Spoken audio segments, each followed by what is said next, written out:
गिल्लू पाठ की लेखिका है महादेवी वर्मा जी। और ये जो गिल्लू कहानी है एक गिलहरी के जीवन पर आधारित है, जिनको स्मरण करके महादेवी वर्मा जी ने उनकी कहानी को हम सब तक पहुंचाने का प्रयास किए हैं। गिल्लू, सोनजूही में आज एक पीली कली लगी है। सोनजूही एक फूल का पौधा है, उसमें एक पीला वाला जो फूल है उनकी छोटी सी कली लगी है। इसे देखकर अनायास से ही उस छोटे से जीव का ही स्मरण हुआ। अचानक मुझे उस छोटे से जीव का याद आया, ऐसा लेखिका कहती है, जो इस लता की सघन हरितिमा में छिपकर बैठता था। जो पौधे थे उसके पत्तों में जो गिरे हरियाली थे उनमें छिपके बैठ जाते थे और फिर मेरे निकट पहुंचते ही कंधे पे कूद के मुझे चौंका देते थे। बड़ा प्यार करते थे वो छोटा सा गिलहरी का बच्चा। तब मुझे कली की खोज रहती थी, पर आज उस लघु प्राण की खोज है। मैं उस समय सोनजोई की कली खोजती थी, मगर आज जब वो गिल्लू नहीं है तो मैं उस छोटे से जीव को खोज रही हूँ, उनका स्मरण कर रही हूँ, उनको याद कर रही हूँ। परंतु वह तो अब तक इस जो सोनजूही की जड़ है उसमें मिट्टी बनकर मिल गया होगा।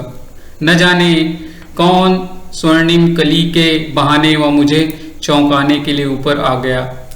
आज सोनजूही में जो कली लगी है पीली, वो शायद गिल्लू ही है, जो मुझको पुराने चीजों का स्मरण दिला रहे हैं। अचानक एक दिन हुआ, कहानी को आगे बढ़ाते हुए लेखिका कहती है कि अचानक एक दिन सवेरे कमरे से बरामदे में आकर मैंने देखा कि दो जो कौवे थे गमले के चारों ओर अपने चोंच से छुआ छुआ खेल रहे थे, चोंच लड़ा रहे थे। ये जो काकभुसुंडी जो विचित्र पक्षी है, अनोखा पक्षी है, जिसको हम कौवा कहते हैं। रामायण में एक पात्र आता है काकभुसुंडी, एक साथ समादरित है और अनादरित भी है। समादरित अर्थात समान आदर पाने वाले, अनादरित मतलब अनादर करने वाले, जिसका अपमान हो। एक साथ सम्मानित होता है, एक साथ अपमानित भी होता है। कैसे? तो हमारे बेचारे जो पुरखे हैं, न गरुड़ के रूप में आ सकते हैं, न मयूर के, न हंस के। अब उनको आना है तो पितृपक्ष में काक बनकर ही आना पड़ता है, कौवा बनकर ही आना पड़ता है। इतना ही नहीं, हमारे दूरस्थ परिजन के आने की जो संदेश है वह अपने कर्कश स्वरों में भी कौवा ही देता है बच्चों। इस कारण इनको हम समादरित कहते हैं और कांव कांव करके हमारे कानों को भर देते हैं, इस कारण अनादरित करते हैं, अवमानित करते हैं, इसको अपमानित करते हैं, है ना। दूसरी ओर हम कौवा और कांव कांव के करने को अवमानना के अर्थ में प्रयुक्त करते हैं। मेरे कान के विवेचन में अनेक बाधा पड़ी। कौवे की कांव कांव सुनकर मेरे कान में एक बाधा पड़ी, लेखिका कहती है। उन्होंने देखा कि गमले और दीवार की जो संधि थी, उनके जोड़ थे, उसमें एक छोटे से जीव थे, जिस पर मेरी दृष्टि जाके रुक गई। मैं उनको देखने लगी, एक छोटा सा जीव। निकट जाकर देखा तो कौन था? गिलहरी का एक छोटा सा बच्चा था, जो संभवतः अभी अभी ही अपने घोंसले से गिर पड़ा था। और कौवे जो थे वो उनको खाने के लिए तैयार थे, सुलभ आहार खोज रहे थे, उनको खाने की कोशिश कर रहे थे।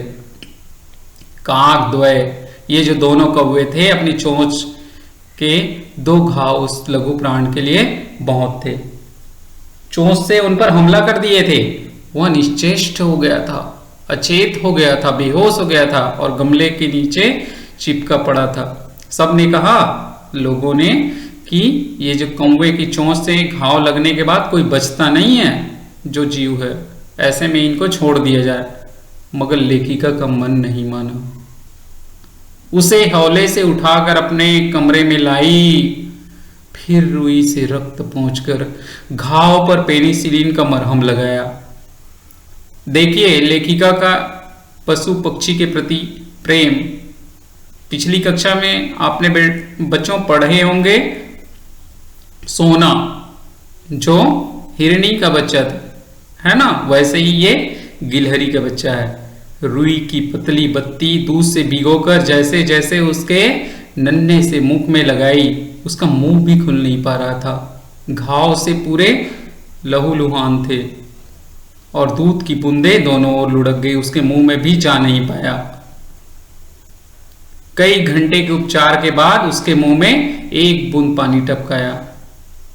तीसरे दिन वो बहुत अच्छा और आश्वस्त हो गया। अब तो वो फुदकने लगा। कौन? गिलहरी का बच्चा। उंगली पकड़ के, नन्हे पंजों को पकड़ के, नीले कांच के जैसे मोती सी उनकी आंखें सबको विस्मित कर, सबको आश्चर्यचकित अपनी ओर आकर्षित करने लगी। हमने उसकी जातिवाचक संज्ञा को व्यक्तिवाचक रूप दे दिया। कहने का मतलब गिलहरी जातिवाचक, गिलहरी जाति का जो पशु है, जीव है, उनको प्राणी, अलग से प्राणी है, उनको एक व्यक्ति का नाम दे दिया और उनका नाम रख दिया हमने गिल्लू। मैंने फूल रखने की एक हल्की जो डालिया थी, जो टोकरी थी, उनमें रुई बिछा दिया और अपने घर की खिड़की पे तार से लटका दिया। क्यों? ताकि वहां पे गिल्लू आकर रह सके। वहीं 2 वर्ष गिल्लू का घर रहा। स्वयं हिलाकर, अपने पूंछ हिलाकर घर में इधर उधर झूलता, अपनी कांच से मनकों की आंखों से कमरे के भीतर जाता, खिड़की के बाहर देखता, समझता, न जाने क्या क्या वो अटखेलियां करता, परंतु उसकी समझदारी और कार्यकलाप पर सबको आश्चर्य होता था। सब लोग आश्चर्यचकित हो जाते थे। तो आपको ये जो कहानी अच्छी लगी, इसके जो बाकी के कहानी है बच्चों, उसको मैं अगले वीडियो में आपको बताऊंगा।